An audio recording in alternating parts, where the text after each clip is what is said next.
When we decided to go on this trip, none of us had any idea how it would turn out. It was supposed to be just another regular getaway to nature. Fresh air, beautiful views, campfires in the evening, and stargazing.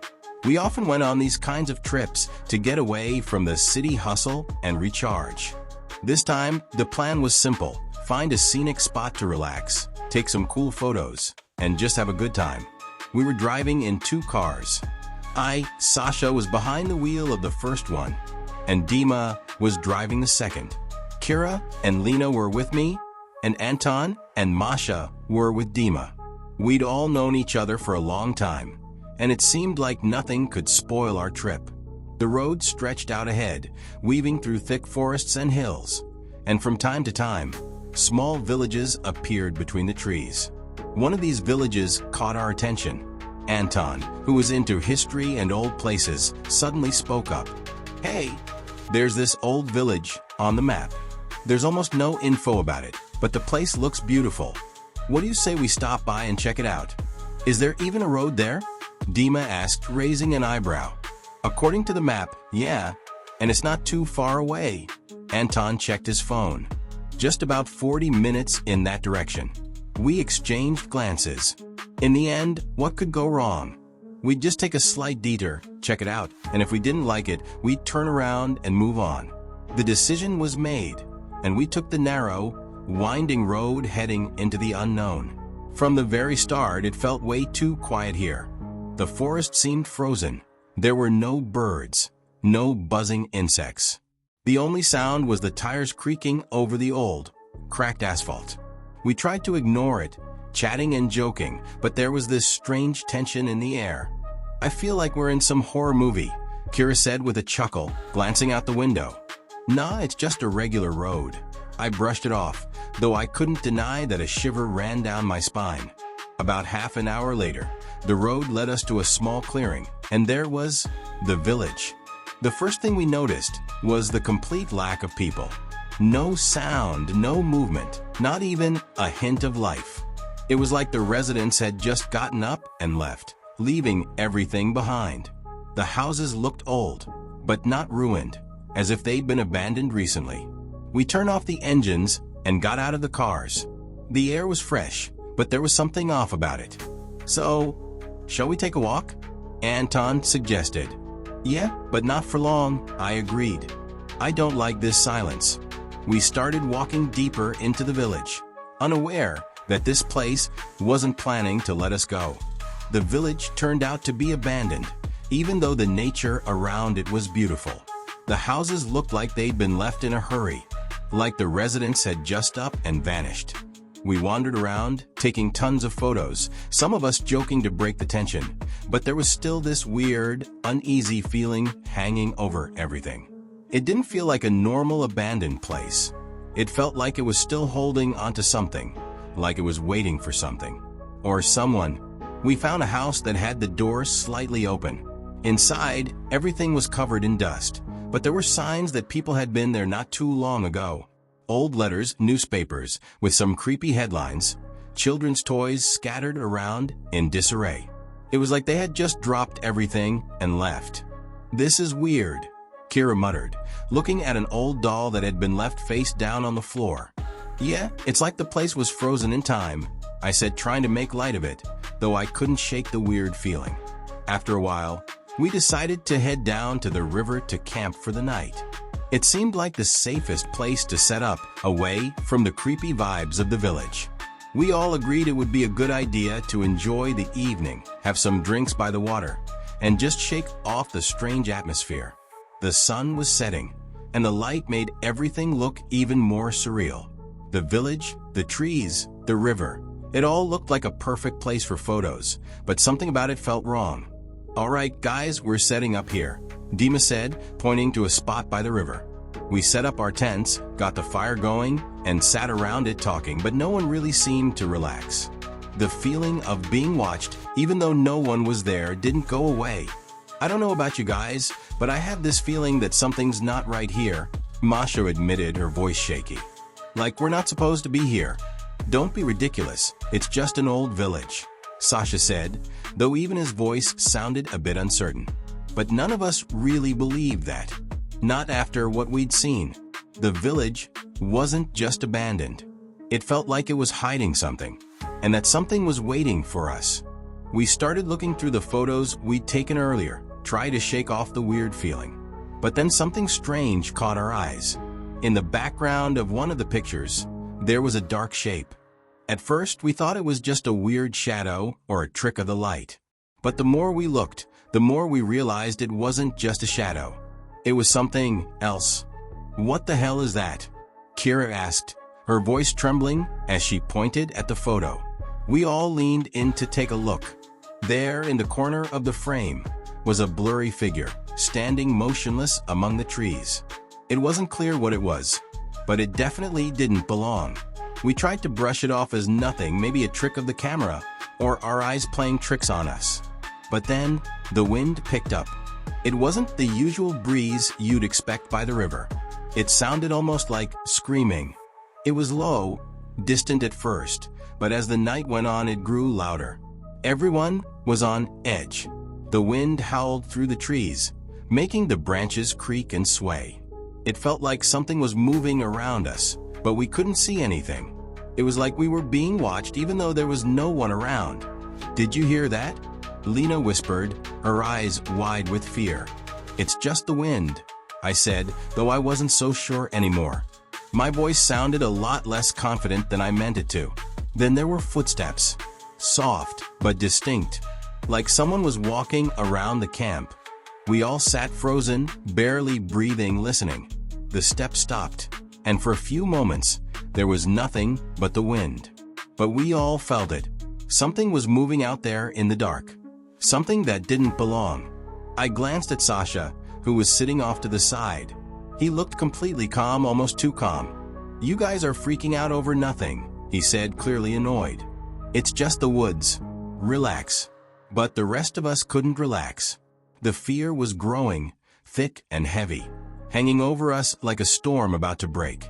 I kept looking into the shadows, half expecting to see something or someone moving through them.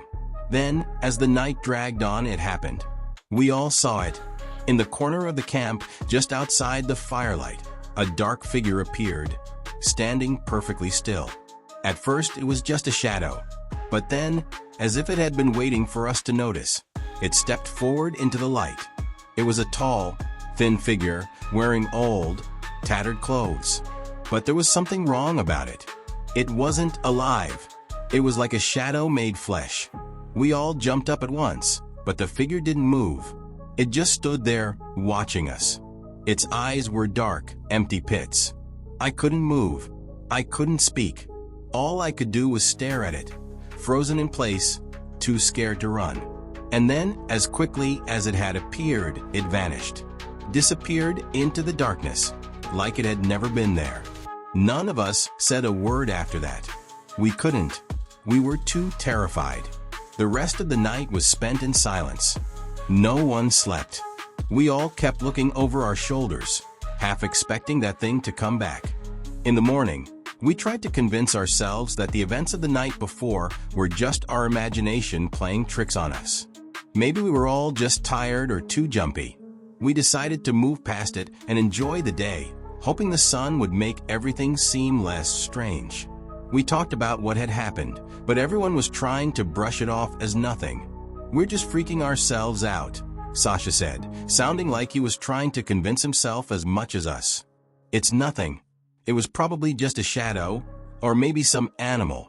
But even he didn't seem so sure. We all could feel it, the tension in the air, the weight of something lurking just beyond our understanding. As we packed up our things, we tried to act normal. We talked about the route back, about our plans, about anything to distract us from the unease gnawing at us. But when we tried to start the cars, something was wrong. Both engines refused to turn over. It wasn't a simple problem like a dead battery or an empty tank. It was like the cars were completely dead. No sound, no life, nothing. We tried everything. We checked the batteries, the fuel, and even tried jump-starting them, but nothing worked. It didn't make sense. We were in the middle of nowhere, and we had no idea what was going on. "This is messed up," Dima muttered, tapping the steering wheel with frustration. There's no reason both cars should stop like this. Maybe it's just something electrical, I suggested, trying to stay calm. But my voice was tight with worry. We all tried to keep busy. The guys tinkered with the engines, while the girls prepared some food. But the atmosphere was thick with nerves. We kept glancing over our shoulders, like we were waiting for something to happen. Waiting for it. By midday, everything still seemed calm.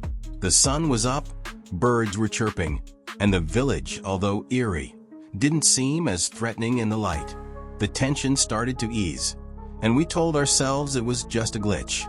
The cars would work fine once we got them started. After all, what else could it be? Okay, let's just take a breath, calm down, and give it another shot, Dima said, trying to sound optimistic. We all agreed to stay one more night. It didn't feel right to leave just yet. Maybe it was just the strange events getting to us. Maybe we were all just overreacting. But deep down, we knew we were lying to ourselves. We set up camp again, this time closer to the river. The sound of the water flowing helped to calm us, at least for a while. Still, the feeling of being watched never went away. We tried to ignore it, but every rustle of leaves, every snap of a twig made us tense up, wondering if we were being followed. As night fell, we sat by the fire, talking quietly. But no one felt like saying much. The silence between us felt heavier than before. The night was still ahead of us, and we couldn't help but wonder if we were making a mistake by staying. The second night was even worse. As the darkness settled over us, the fear we had tried to push away during the day crept back, stronger than before. It started with the sounds. At first, it was just the usual night noises, the wind, the rustling of trees, the occasional splash from the river. But soon we began to hear things that weren't normal. Footsteps. Slow, deliberate, as though someone was walking around the camp, but no one was there. "Did you hear that?" Masha whispered, her voice barely audible. We all froze, straining to listen. The footsteps stopped, and for a moment, there was nothing but the wind again. But we could still feel it. The presence. The sense that something was out there, watching us. Then came the whispers. Soft, almost imperceptible, but definitely there. They were in the air around us, as if the wind itself was trying to speak. "I'm hearing things, right?" Kira asked, her eyes wide with panic. "No, we're all hearing it," Dima answered, his voice tight. "Something's out there." We all sat in complete silence, too scared to speak, as the whispers grew louder, more distinct. It sounded like voices, but we couldn't make out the words. Just a low murmur, like an endless chant, circling us in the dark. The shadows around the fire flickered strangely, stretching and shifting in ways they shouldn't. I kept glancing around, expecting to see something moving in the darkness, but there was nothing. Just the faintest impression of something there. And then we saw them, figures standing across the river. At first, they were just dark shapes in the night, but as our eyes adjusted, we saw more of them. Dozens of them, standing still, watching us. There were no sounds from them, no movement, no breath. Just these hollow shapes standing silently across the water, like they were waiting for something. My heart raced in my chest. "What the hell is that?" I whispered, my voice shaking. Are they people?" Lena asked, but I could hear the terror in her voice. "No, those aren't people," Sasha said, his voice cold. He had stopped trying to act calm, and I could hear the fear creeping into his words. "We need to get out of here, now." Without thinking, I jumped to my feet and rushed to the car, my heart pounding in my ears. The others followed quickly, but no one said a word. We all knew what was happening now. We were no longer alone in this place. And whatever was out there, it wasn't human. I slammed the car door shut, trying to start the engine, but it wouldn't turn over. My hands were shaking as I turned the key again and again. "Come on," I shouted, my voice frantic. And then, just as suddenly as the figures had appeared, they were gone. The dark shapes across the river were no longer there. The air grew still, and for a moment I thought we had imagined it. but the fear still clung to me, tight in my chest. Sasha finally slammed his fist on the dashboard. "We're getting out of here," he said, his voice steady now, but we all knew it was just to keep from completely losing it. We all piled into the car, and with one final turn of the key, the engine roared to life. I slammed the car into reverse, tearing away from the riverbank, away from that place. We didn't stop to look back. We just drove as fast as we could until we were miles away from the village, the forest, the river. But I couldn't shake the feeling that they were still out there waiting, watching. We sped down the road, desperate to get away from that place. The night seemed endless, and no matter how fast we drove, the fear never let go.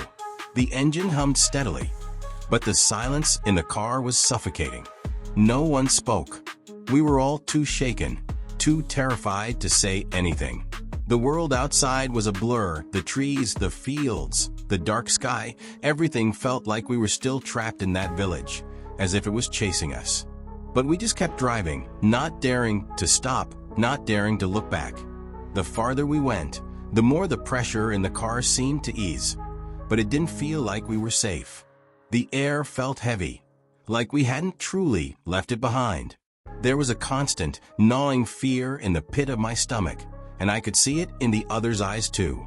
Finally, after what felt like hours, we reached the main road.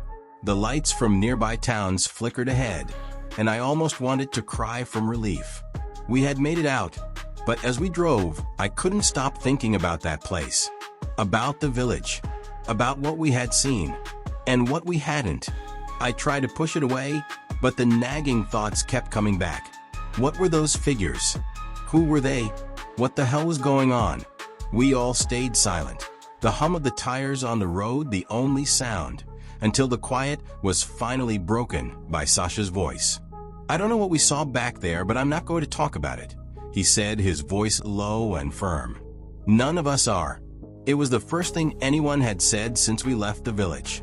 The rest of us just nodded, too afraid to argue, too afraid to even bring it up.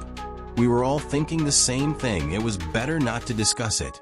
It was better to pretend like it didn't happen, to pretend like we hadn't seen those things. Maybe if we kept it all in, we could just move on. But then after we got back to the city, something happened. We all went our separate ways, trying to get back to our normal lives. But every now and then, I couldn't shake the feeling that something was wrong, like we hadn't really escaped after all. I was going through my phone later that night, checking the photos from the trip, when I saw it. A photo I didn't remember taking.